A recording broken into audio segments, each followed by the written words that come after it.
Well, once again, we're back on Graceful Aging with Louis Tenenbaum from Maryland and with Patrick Rodin from the other side of the country, Vancouver, Washington. Help me with this little confusion that I have about this concept, aging in place. Well, I think the term aging in place, people have a bit of a misnomer that it's aging within just four walls and nothing else. And Louis has taught me this, that aging in place actually means an extended boundary to incorporate your community. So you're aging not only in your home, but also in your community. And that includes the grocer, where you know the name of the grocer, the coffee shop where they know your coffee in the morning, a place at the park where you walk your dog. All these things are quality of life issues, and it's not just the four walls that you live in. It's an extended boundary that actually makes the experience of aging enriched and worth doing. The idea of going to a nursing home or an old age home just horrifies me. I'm going to stay right here as long as I can. Can I just say, no, I don't need to make any changes in my house? Is that what aging in place means or not? No, aging in place means that you know, like anything, like when you go on a trip, you go and buy some things that you might need, maybe a different kind of pill box or a place to keep your toothbrush or something like that. So all parts of your life that keep changing.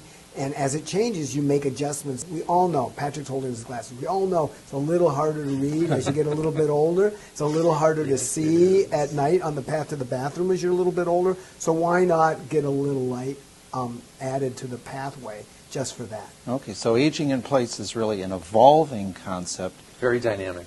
Okay. It's not static. And we're not static. So it's a match. Absolutely. You know, that's the thing, is trying to just match. You know that your knees aren't so good about getting out of chairs. And you may make an accommodation by sitting at the kitchen table because that chair is easier to get out of than the comfy chair that you used to like, but it's no longer so comfortable. And the same thing, we want to keep making our homes comfortable. They're our homes. And we're looking for what's called a person-environment fit, the best person-environment fit. For that person. For that person. And it's very dynamic, and it's labor-intensive because it's continually moving. It's in flux. Now, those of us who are using reading glasses, I have mine in my pocket. There's different ways to accommodate, but the fact is that you need the glasses and then you don't, you know, partly depending on the light in the room. So there's more, it's very dynamic because there are a lot of factors. So it's a combination, this person-environment fit is a combination of the person and the tools they use in that environment. So it's an enabling environment or not enabling. You make that accommodation because it actually helps you fit the environment. And that's the same sort of thing we're doing. Our viewers are smart people who know to seek out CAP specialists like Patrick Rodin and Louis Tenenbaum. Give them some helpful hints. Let's start with the exits and entries to a house. Entry and exit, you can talk to that issue. Go ahead. Well, ideally, you have a no-step entry. Being able to go out the front door and be on the front porch. Front porch is a social place. You go to the supermarket or almost any place now, because of the ADA, we've upgraded the environment so that there aren't steps. And that may be difficult at your home. So short of that, you want to make the entry easy. Rail on the left and the right, because the fact is, if you're holding something in your left arm because you have more strength in that arm, but you want a grip, you want it on this side when you're going up and the other side when you're going down. You want to look at the steps, because the old style was that the steps stuck out like an inch.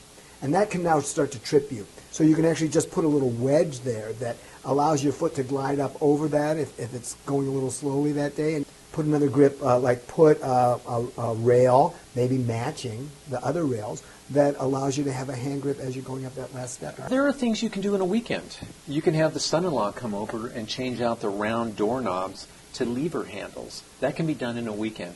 Now let's move to the stairs. So a lot of houses have stairs to the basement or stairs to an upper level.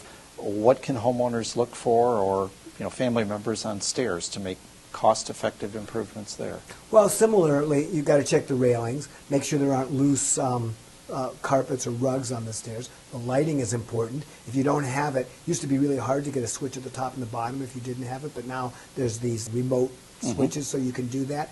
In some respects, we may want to eliminate the use of the stairs. Yeah, that's what I was thinking too. So a whole creative approach to your house of how you use it kind of works off that dynamic. Okay, let's move to the bathroom now. The beyond the kitchen, probably the most used place in the house, and possibly the most dangerous. So many dangers. What type of easy changes, proper changes can I make, say, under $500? You need a good foundation. So you have to think about slippery floors, non-slip floors. You can take those little decals that you saw in many old bathtubs in hotels of the starfish or Right. whatever, and just put those in the bathtub. Initially, those are probably $298. Throw rugs can be really dangerous. And grab bars, we know. The best thing in the bathroom is that everything that you might grab is actually strong enough to hold you. If it wasn't designed for that, that's not what it's good for. You've got to use the tool for what it was designed. Shouldn't I always, though, get some professional input instead of looking at just following maybe the 800 numbers that come on the end of late night shows or morning? You mean in order to find someone to do this? Right. Well, for example, the CAPS people are listed on the AARP website. And another place to go is look at your aging community resources. Because the people who are paying attention to this market are probably the ones who know about it. Or your local area agency on aging will have some information as well. And that can allow, so we can allow Americans to stay in their own homes safely longer and live in their castle, their dream.